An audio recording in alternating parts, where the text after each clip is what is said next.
Hello students, let's begin our today's session. Topic 2.4 Three Visions for India. Introduction. This lesson is a part of a famous speech given by Dr. APJ Abdul Kalam. In this speech, we'll see that Abdul Kalam has referred to the three visions for India, and he says that if we achieve these three visions, then only we're going to have a developed nation. Let's see these three visions. First is freedom, second, development, and third, standing up. Let's see each in detail. The first one is freedom. What does Abdul Kalam has to say about the freedom? He says in his speech that we have found that for 3,000 years, India has been invaded by many Britishers, Portuguese, and Dutches. They came to India, they destroyed the Indian culture, and they tried to impose their culture in India. But he also says that if we see, then what we'll find in the history that India has never invaded any country. And why? It's because we respect the freedom. And he's saying further that this freedom, where we got this feeling of this freedom, that is for the when we fought the war of independence. So that time we came to know about the freedom, and that time we started respecting the freedom of the others. So he's saying that if we don't respect our freedom, then one day this freedom will be taken away from us. So he's telling that we should respect this freedom. And if we respect this freedom, then only the people will respect it. It is like if we are not free, no one will respect us. Let's see the next vision. The next vision is development. Now, what he says about development in his speech, he says that our India for 50 years we are still in a stage where we are still called as a developed nation. We are still called as not as a developed, but sorry, we are called as a developing nation. So he's saying, why is that so? There are so many good things, there are so many achievements which we have achieved for last 50 years, but still we are standing in a position where we are still called as a developing nation. The one example he gives, that is GDP, that is the gross domestic product. He's saying that we are highest, or we are in the top five nations, or have so many developments. We are in the top five nations of the world, okay, in the terms of GDP. But even we'll find that our poverty level is also now falling. And not only that, but there are so many achievements which we have achieved for last 50 years. But still, we are in the developing nation. We have not yet achieved the title of developed nation. And he's saying the biggest reason for that is self-confidence. We lack in self-confidence. And if we have this self-confidence, then only we'll be able to achieve our goal, that is the developed nation. And he explains that more in detail in his next vision, that is standing up, his third vision, that is standing up.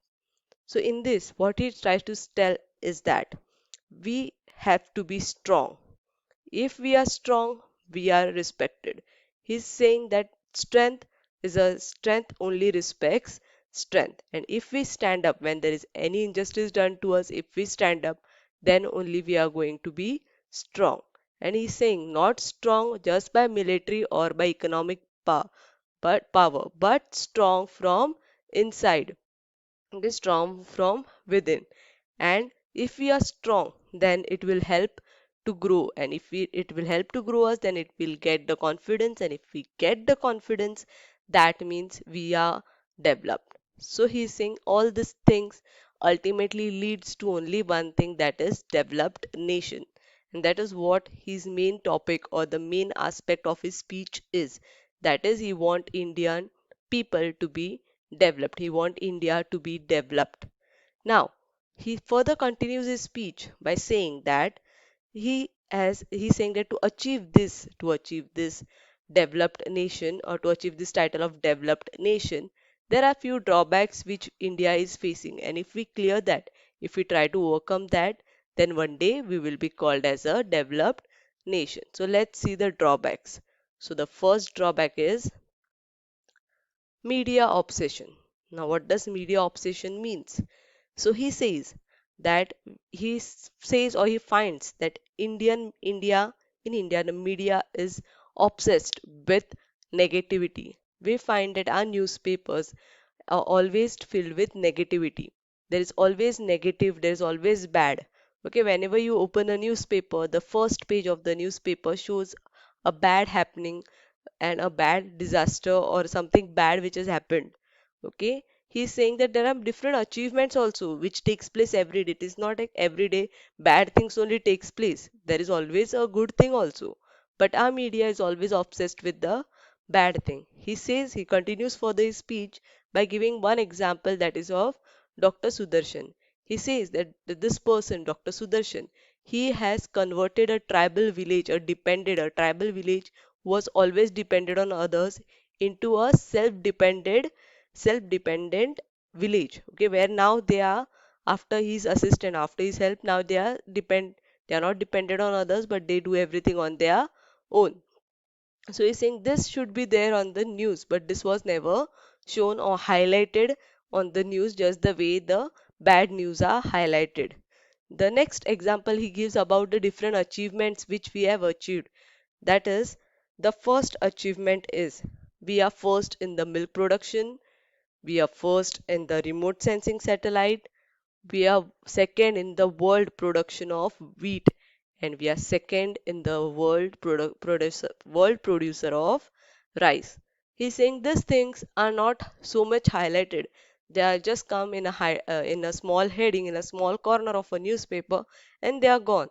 This should be the thing he's saying that which should be highlighted. He gives one of his life experience about it, or one life example of it. That is, he says that one day when he was in Israel, that time there was a bombardment, or you can say many disasters were taking place in Israel. So when he got up early in the morning and when he took the newspaper, he was shocked.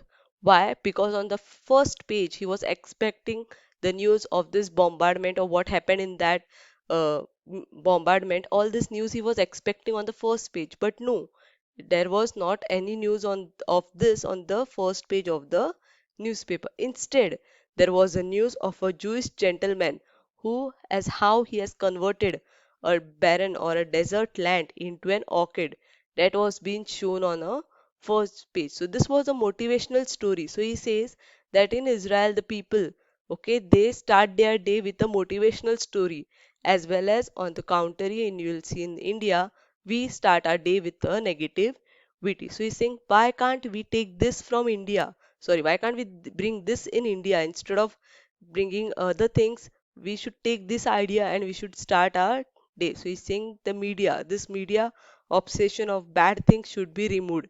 This is the drawback which should be removed. One more drawback, or you can say the last drawback, is foreign things obsession with foreign things.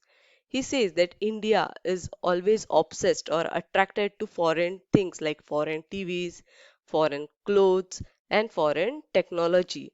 We are always attracted to what is imported. All the imported things which we get, we find it very good. As well as on the other hand, Indian goods are being neglected.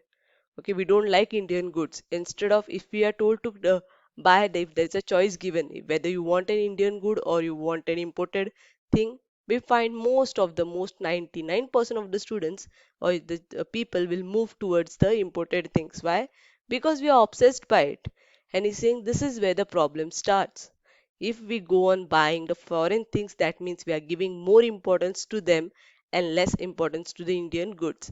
And this will lead to what? This will lead to lack of self-confidence. And when lack of self-confidence is there, then ultimately will not achieve the main goal, that is the developed nation will be always developing. Why? Because we don't have the confidence. And so he's praying that we must always work for the development of our country and we should achieve the goal which is still pending, that is, we should be a developed nation. Thank you.